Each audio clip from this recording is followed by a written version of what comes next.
வந்து 4 tumbler rice எடுத்துருக்கேன். India கேட்டு ஜீரா ரைஸ் 4 டம்ளர் இருக்குது மட்டன் பிரியாணி. வெங்காயம் வந்து பெரிய வெங்காயம் வந்து ஒரு 6 வெங்காயம் நீள்வாக்கில் கட் பண்ணி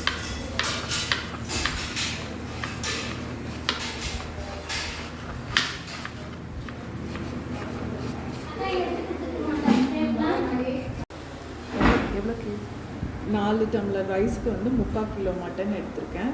இதில் வந்து மிளகாத்தூள், அது அப்புறம் வந்து தயிர், கொஞ்சம் உச்சிக்கு உப்பு போட்டு மேரினேட் பண்ணி வச்சுருக்கேன். இது வந்து ஒரு 1/2 அன் ஹவர் இப்போ மேரினேட் ஆகிட்டுருக்குது. இஞ்சி போட்டுல ஆல்ரெடி வந்து மேரினேஷனில் நான் வந்து கர்ட் ஆட் பண்ணிட்டேன். ஸோ அதனால் வந்து 3 தக்காளி எடுத்திருக்கேன் நான். 6 வெங்காயம், 3 தக்காளி, கொஞ்சம் பெரிய சைஸ் தக்காளி. இதையும் வந்து நீல் வாக்கில் டைஸ் பண்ணி எடுத்துக்கலாம்.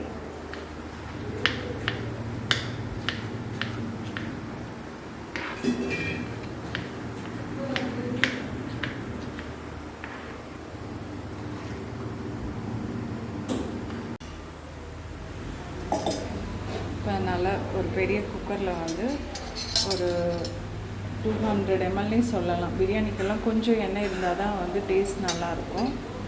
ஒரு 200 ml ஆயில், 2 கரண்டி நெய், இதெல்லாம் கொஞ்சம் சூடாகட்டும். அப்புறம் மசாலா பொருள் எல்லாம் போடலாம்.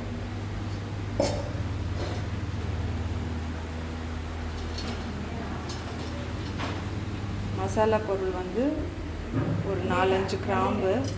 நல்லா வாசனையாக வேணும்னா இதெல்லாம் நிறையாவே போட்டுக்கலாம். பட் எங்களுக்கு வந்து கொஞ்சம் ஸ்மெல் வந்து திட்டமாக இருக்கணுங்கிறதுனால வந்து நான் எல்லாமே ஒன்று தான் போடுறேன். நல்லா 1 இன்ச்சு பட்டை, 2 ஏலக்காய், அன்னாசி மொக்கு 1, கிராம்பு ஒரு 4,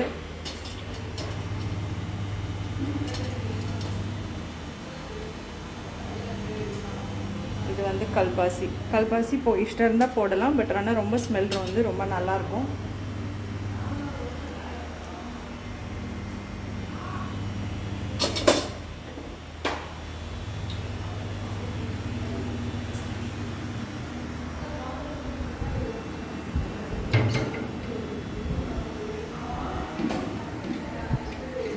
மசாலா பொருளாக நல்லா எண்ணெயில் இதுவாகிடுச்சு.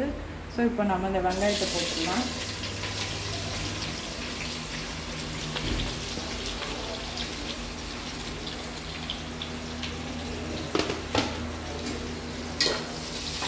வெங்காயம் நல்லா வதங்கட்டும்.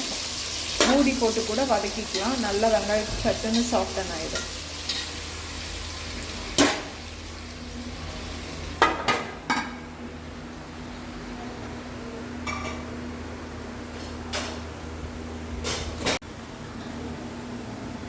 நம்ம எடுத்துருக்க அளவுக்கு வந்து பார்த்திங்கன்னா நல்லா என் உள்ளங்கையில் 2 புடி எடுத்துட்டேன் பூண்டு. அப்புறம் நல்லா ஒரு இன்ச்சு சைஸ்க்கு இஞ்சி நிறைய போட்டால் லைட்டாக ஒரு கசப்பு இருக்கும். அதனால் நான் வந்து இஞ்சி திட்டமாக தான் வைப்பேன். பூண்டு நிறைய வைப்பேன். இது நல்லா இப்போ பேஸ்ட் மாதிரி அரைச்சிக்கலாம்.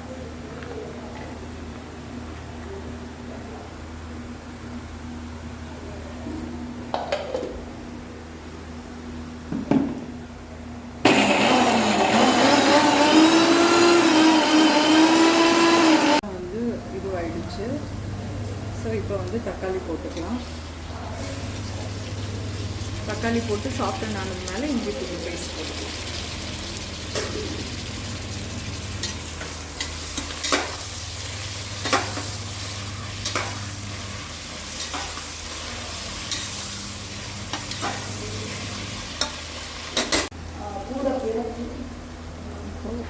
அரைச்சி வச்ச இஞ்சி பூண்டு பேஸ்ட்டு போட்டுடலாம். தக்காளி எல்லாம் நல்லா சாஃப்டன் ஆயிடுச்சு.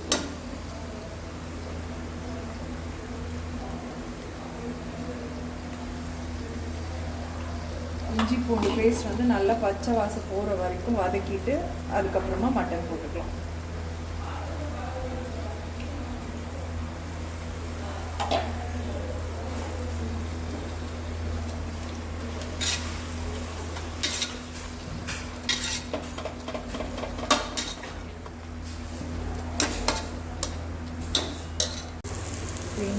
பேஸ்ட் நல்லா வதங்கிடுச்சு. நம்ம எடுத்து வச்சுருக்க மேரினேட் பண்ணி வச்சுருக்க 3/4 கிலோ மட்டன் இதையும் போட்டுட்டு நல்லா வதக்கி எடுத்துக்கலாம். இதில் ஆல்ரெடி வந்து நான் 1 ஸ்பூன் வந்து வெறும் மிளகாத்தூள் போட்டிருக்கேன்.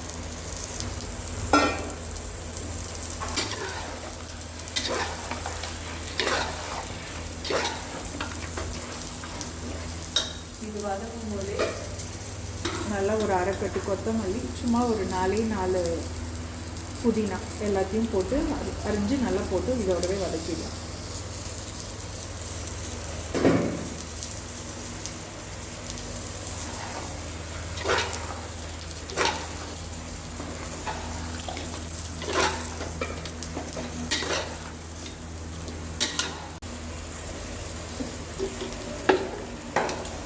இந்த வதக்கிற பொருளோட 2 பச்சை மிளகா,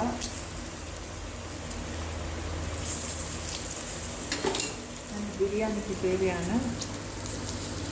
காரப்பொடி பண்ணி போட்டுக்கலாம். மிளகாத்தூள் வந்து வெறும் மிளகாத்தூள் வந்து நல்லா 1 ஸ்பூன் போட்டுக்கலாம்.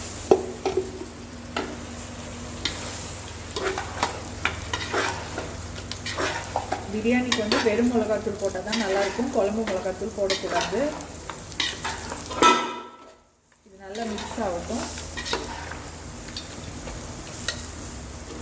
இது ட்ரை ஆகும்போதே நம்ம பிரியாணிக்கு தேவையான உப்பு போட்டுக்கலாம். தோராயமாக போடலாம், அதுக்கப்புறம் ரைஸ் போடும்போது பார்த்து அட்ஜஸ்ட் பண்ணிக்கலாம்.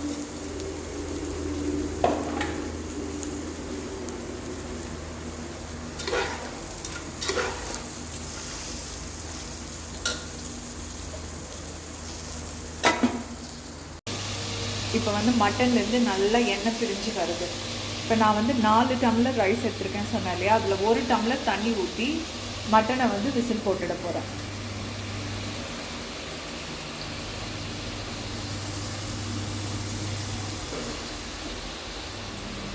எனக்கு இதுக்கு தேவையான உப்பு காரம்லாம் எனக்கு கரெக்டாக இருக்குது. இந்த ஸ்டேஜில் காரமோ உப்போ வேணும்னாலும் போட்டு அட்ஜஸ்ட் பண்ணிக்கலாம். அவ்வளோதான். 4 டம்ளரில் 1 டம்ளர் தண்ணி இப்போ ஆல்ரெடி நான் ஊற்றிட்டு லிட்டு போட்டு விசில் விட்டுக்கலாம். இப்போ பிரியாணி ரைஸ் வந்து நம்ம 4 டம்ளர் ஊற வச்சுருக்கோம் இல்லையா, அதை வடிகட்டி வச்சுருக்கேன். இப்போ ஒரு குழிக்கரண்டி நெய் விட்டுடலாம்.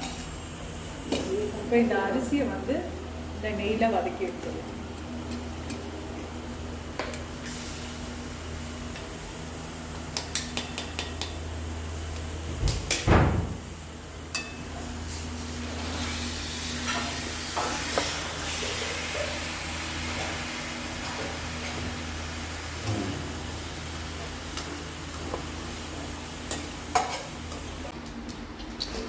இப்போ வந்து மட்டன் வந்து நல்லா ஒரு 20 மினிட்ஸ் சின்ன தீயில் வச்சுருந்தோம். ஒரு 8-9 விசில் வந்துருச்சு சின்ன தீலே. இப்போ நல்லா எண்ணெய் பிரிஞ்சிருச்சு. மட்டன் தொட்டு பார்த்துடலாம். நல்லா சாஃப்டாக பூ மாதிரி வந்துருச்சு. இப்போ ஒரு அரை லெமன் எடுத்திருக்கேன், சின்ன சைஸ் லெமன்.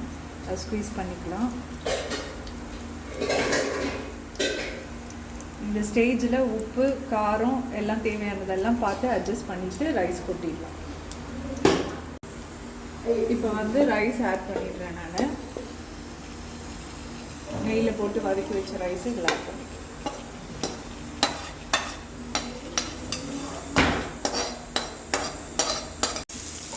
ஆல்ரெடி 1 டம்ளர் தண்ணி ஊற்றிட்டோம்.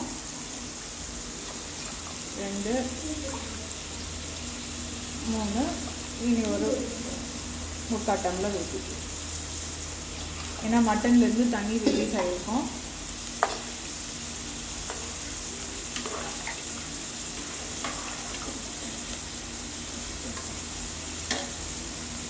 டம்ளரில் வந்து நான் 4 டம்ளர் ரைஸ் எடுத்திருக்கேன். இதே டம்ளரில் 4 டம்ளர் தண்ணி அளந்து ஊற்றிக்கோங்க. ஏன்னா மட்டன்லேருந்து தண்ணி ரிலீஸ் ஆகிறதுனால அந்த தண்ணியே போதும். அதுவும் இல்லாமல் இது வந்து இந்தியா கேட்டோட ஜீரா ரைஸ், அதுக்கு வந்து இந்த தண்ணி அளவு கரெக்டாக இருக்கும். ஏன்னா தண்ணியும் ரைஸும் வந்து நல்லா மிக்ஸ் ஆகிட்டு சேம் அளவு வந்துடுச்சு. இந்த ஸ்டேஜில் வந்து லிட்டு க்ளோஸ் பண்ணிட்டு விசில் போட்டுடலாம். ஒரே ஒரு லாங் விசில் விட்டுட்டு சின்ன தீயில ஆக்கிடலாம். ப்ரெஷர் அடங்கிடுச்சு நல்லாவே. ஓப்பன் பண்ணிடுறேன்.